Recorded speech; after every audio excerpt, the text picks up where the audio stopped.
अस्सलाम वालेकुम रहमतुल्लाहि वबरकातुहू। बच्चों, हमारा आज EVS 2 का पीरियड है, जिसमें हम आज जो है शाइस्ता खान की गिरगत के बारे में मालूमात हासिल करेंगे। तो इससे पहले के सबक में हमने देखा था कि शिवाजी महाराज ने पन्हालगढ़ के मुहासरे से कैसा मुश्किल रास्ते से निकल गए थे और किस तरह से घोर दर्रे में जो है ये बाजी प्रभु ने अपनी जान की कुर्बानी दी थी, शहीद हो गए थे। और वो घोर दर्रा जो है पावन खंड के नाम से मशहूर हो गया है ना। तो ये जो है अब नेक्स्ट सबक में जो है उसके लिए हम एक छोटा सा वीडियो आपको दिखाते हैं, तो देखिए। अफजल खान की हत्या की खबर मिली तब से बादशाह औरंगजेब बेहद परेशान रहने लगे थे। हिंदुओं के स्वतंत्र राज्य की स्थापना के सपने देखने वाले शिवाजी महाराज ही दिल्ली के तख्त के जबरदस्त दुश्मन हैं। इस बात का औरंगजेब को यकीन हो गया था।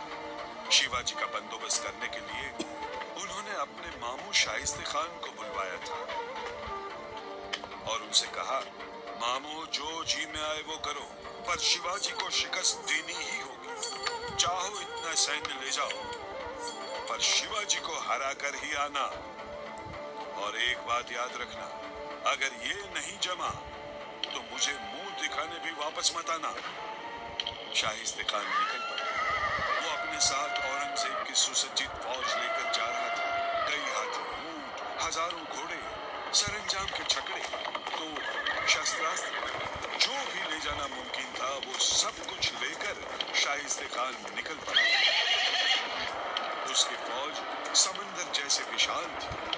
तूफानी लहरों की तरह उसने स्वराज्य पर चढ़ाई की। शाइस्ते खान ठीक तरह से जानता था, पहाड़ी किलों का सामना करना उसके बस की बात नहीं, और जमेगा तो बिल्कुल ही नहीं। अगर शिवाजी से लड़ना हो तो खुले मैदान में, ताकि वो कहीं भी छुप न पाए और हमें फतेह मिले। इसलिए खान पहुंच गया सीधे ही शिवाजी के पुणे के लाल महल में। वहीं उसने डेरा डाला। खान की जबरदस्त फौज के सामने महाराज के मावड़ाओं की कोई चल नहीं सकती थी। अपनी मर्जी से वे हिल भी नहीं सकते थे। खान एक नाग की तरह महल में बैठ गया था। शिवाजी महाराज बड़ी असमंजस में फंस गए थे। खान को पूना से भगाया कैसे जाए, क्योंकि आमने सामने लड़ना तो संभव ही नहीं था। महाराज सोचने लगे। अचानक एक साहसी विचार मन में आया। उसी वक्त महाराज पहुंचे मां साहब के पास।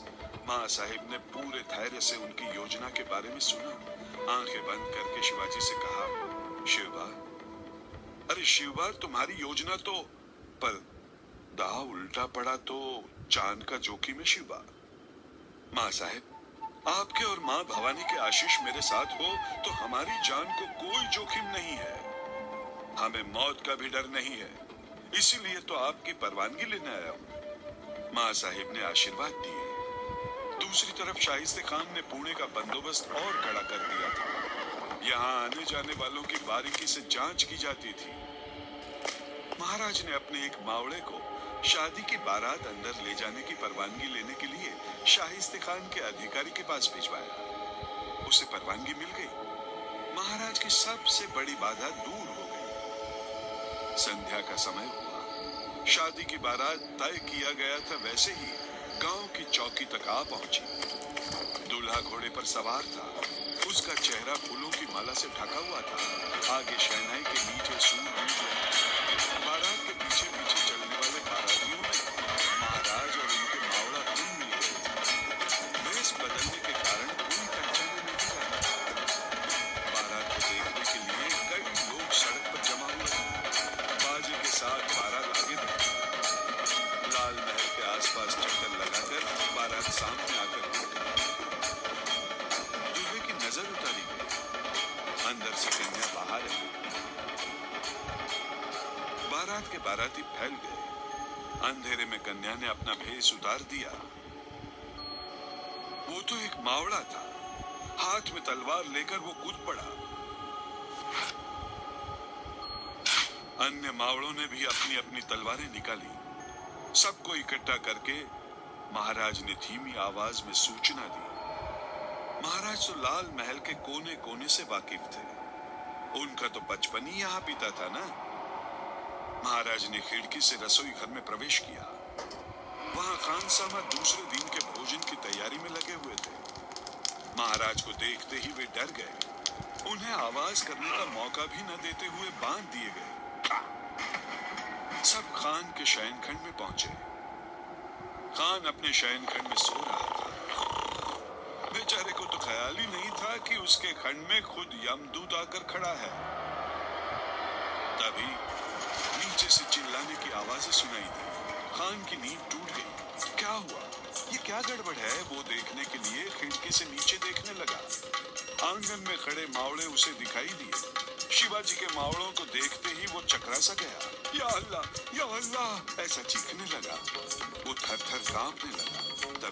तभी खिड़की से महाराज अंदर आए। महाराज के हाथ में तलवार देखते ही खान ने खिड़की से कूदकर भागने की कोशिश की। तभी महाराज ने वार किया। धड़ से वो घाव खान के दाहिने हाथ पर लगा। खान के हाथ की उंगलियां कट गई। जान बचाने के लिए खान भागकर सीधे पहुंच गया अपने जनान खाने में और बुर्का पहनकर छुप गया।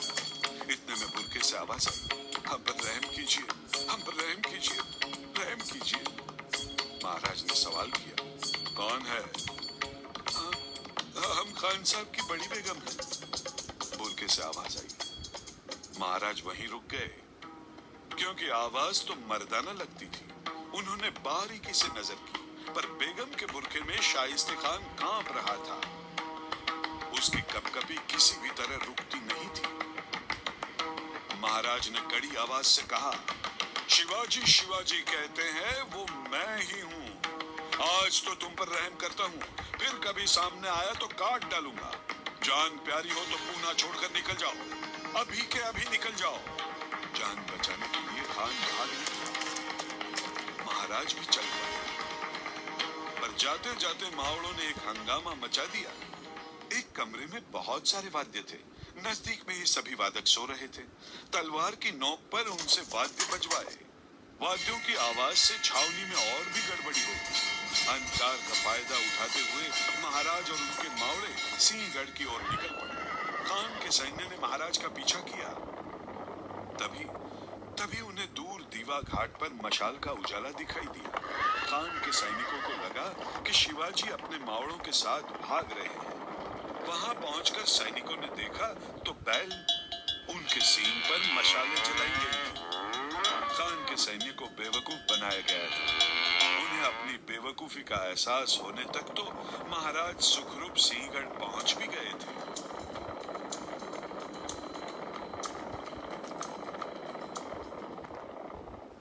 इसे कोचिंग से निकाला, सोचिंग में डाला। Topper, better learning, better results.